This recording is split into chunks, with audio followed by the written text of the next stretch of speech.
তেমনি আমার খুব মায়া লাগতেছে ডক্টর মোহাম্মদ ইউনূস সাহেবের জন্য। উনি এখন যমুনার বাসিন্দা। এই ভবনটা একটা অভিশপ্ত ভবন। যমুনার কথা শুনলেই আমার কাছে মনে হয় ওই যে হুমায়ুন আহমেদের যে গান, হ্যাঁ, আমার যমুনার জল দেখতে কালো, স্নান করিতে লাগে ভালো। তো এই হলো যমুনা। অন্যান্য নদীর তুলনায় যমুনা ইজ এ ডেঞ্জারাস নদী। এবং এখানে বাংলাদেশে ধরেন যে যমুনা, এটা তো অরিজিনাল যমুনা না। অরিজিনাল যমুনা যেটা, সেটা হলো আগ্রার তীরে। তো যেখানে আগ্রার তীরে আগ্রা ফোর্ট হয়েছে, তাজমহল হয়েছে, এবং ওই জায়গাটাতে সিপাহী বিপ্লব থেকে শুরু করে যা কিছু যে রক্তগঙ্গা বয়ে গেছে যমুনাতে, এই রক্তগঙ্গা ভাগীরথীতে বয়। ইভেন তাজমহল তৈরি করবার ক্ষেত্রে একজনের স্বপ্ন পূরণের জন্য, ওটি স্বপ্ন মানে ইচ্ছে পূরণের জন্য কত মানুষের কত শ্রম ঘাম ওঠে গেছে। মানে ওই যমুনা ভারতবর্ষের যত নদী আছে, বিখ্যাত নদী, যেমন ব্রহ্মপুত্র, ভাগীরথী, এরা সব বড় বড় নদী, গঙ্গা আমাদের এখানে সব পদ্মা হয়ে গেছে।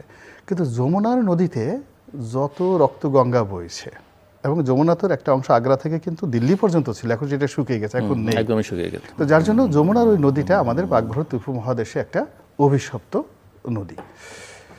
এখন আমাদের দেশে যখন বাংলাদেশে এই যমুনার ভবন করা হলো, এখানে এসে বসবাস করলো কে? ফখরুদ্দিন। দেখেন বেচারার জীবনটা শেষ, একেবারে ভদ্রলোক মানুষ, সুখে কি অবস্থা হয়ে গেছে। মানে এর জীবন, এর সে যদি বলা হয় তাকে 10 বার গলায় দড়ি দিতে বলা হতো, সে এখন যমুনাতে আর কখনো সে ঢুকবে না। এই ডক্টর মোহাম্মদ ইউনূস সাহেবেরই বন্ধু মানুষ, আইসে সে এখানে বসবাস করলো। এরপরে একজন ভদ্রলোক, উনি কি বেঁচে আছে না মরে গেছে জানি না, লতিফুর রহমান সাহেব, অত্যন্ত প্রাজ্ঞ ভদ্রলোক মানুষ, তিনিও ওই যমুনার বাসিন্দা ছিলেন। তার দেখেন কি একটা পরিণত হয়ে গেল। শেখ হাসিনা এই যমুনাতে এসে প্রধানমন্ত্রী হয়ে কিন্তু প্রথম যমুনাতে উঠছিলেন, এবং শেখ হাসিনা এই যমুনাতে বসে, এবং এই সময়টাতে বিডিআর মিউটিনি হলো। তারপরে দেখেন শেখ হাসিনার জীবনে যে পরিণতিটা ঘটলো এই যমুনা কেন্দ্রিক। এখন আবার এই জায়গাতে ডক্টর মোহাম্মদ ইউনূস সাহেব বসছেন, তাও আবার বয়স কত বছর? 84 বছর। বিশ্বাস করেন আমার ভীষণ রকম ভয় লাগছে যে এই যে আমি বললাম যে গ্রহ নক্ষত্র বৃহস্পতি সব মিলিয়ে, তার সঙ্গে সঙ্গে আর একটা কথা বলি, সেটা হলো এটা হলো 2025 সন মে মাস। আজকে যখন আমি এই ভিডিওটা করছেন, আপনি অনুষ্ঠান করছেন 10 তারিখ, মে মাসের 10 তারিখ, 11 তারিখ প্রচার হবে 11 তারিখে, কিন্তু আমরা যখন কথা বলছি বা এই যে প্রসঙ্গ নিয়ে কথা বলছি 10 তারিখের কথা নিয়ে বলছি, শাহবাগ, আপনি অবাক হয়ে যাবেন যে 10 তারিখে এই পাক ভারত উপমহাদেশে দুটো ঘটনা ঘটেছিল। এই ঠিক মে মাসের 10 তারিখ, মে মাসের।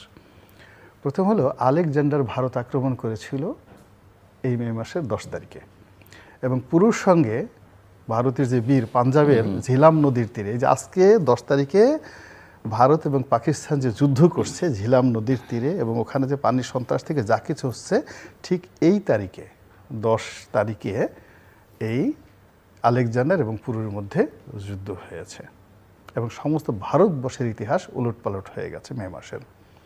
1 2 নম্বর হলো 1700 না 1857 সনের এই মে মাসের 10 তারিখে আমাদের এই যে পশ্চিমবঙ্গের ব্যারাকপুরে প্রথম সিপাহী বিদ্রোহ হলো।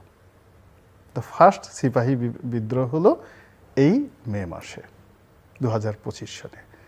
তো সেই 10 তারিখে আমাদের অভিশপ্ত শাহবাগে, আপনার যাকে বলা হয় সেখানে আওয়ামী লীগ নিষিদ্ধ করার জন্য, গোলাম আজমের বাংলাদেশ প্রতিষ্ঠা করার জন্য একটা বিশাল কিছু একটা হচ্ছে। সেটাকে আবার ম্যাটেরিয়ালাইজ করার জন্য আজকে রাতে, মানে 10 তারিখ রাতে, মানে ক্যাবিনেটের মিটিং হবে। আবার সেই ক্যাবিনেট মিটিংয়ের সঙ্গে সামঞ্জস্য রেখে বিএনপির কার্যনির্বাহী কমিটির একটা বৈঠক হবে। বিশ্বাস করেন, মানে আমি যতটুকু পড়েছি, আমি এই ভাগ্যে বিশ্বাস করি, নিয়তিতে বিশ্বাস করি, গ্রহ নক্ষত্রে বিশ্বাস করি, আর যেহেতু ইতিহাসের একজন যাকে বলা হয় ছাত্র, এইভাবে ইতিহাসের একটার সাথে একটা কেন বারবার 15ই আগস্ট বা আগস্ট মাস আওয়ামী লীগের জন্য কুফা ডেকে নিয়ে আসে প্রতি বছর। এই আগস্ট মাসে কেন তার পতন হতে হবে? আপনি কি মনে হয় না যে এখানে কিছু একটা আছে? কেন এই আগস্ট মাসে শেখ হাসিনার পতন? এটা সেপ্টেম্বর মাসে হতে পারতো, কিংবা এটা নভেম্বর মাসে হতে পারতো, কিন্তু আগস্ট মাসে হতে পারবে। আবার বাংলাদেশে এই যে দেখুন এই মে মাস, এই যে 10 তারিখ, এই 10 তারিখে ভারত পাকিস্তান যুদ্ধ চলছে। তারপরে সেই ভারত পাকিস্তান যুদ্ধের মধ্যে আমাদের আবার যুদ্ধ করার শখ জাগলো কেন এই সময়টাতে? নিঃসন্দেহে শরীরের সাথে, আকাশের সাথে একটা চুলকানির ভাবসাব আছে, সারা শরীর চুলকাচ্ছে। ওই যে চরমনের পীর সাহেব বলেছেন যে সুখে থাকলে তোমাদের ভূতে কিলায়, তা আমাদের আসলে এই বাংলাদেশে প্রায়ই দেখবেন যে সুখে থাকলে ভীষণ রকম ভূতে কিলায়।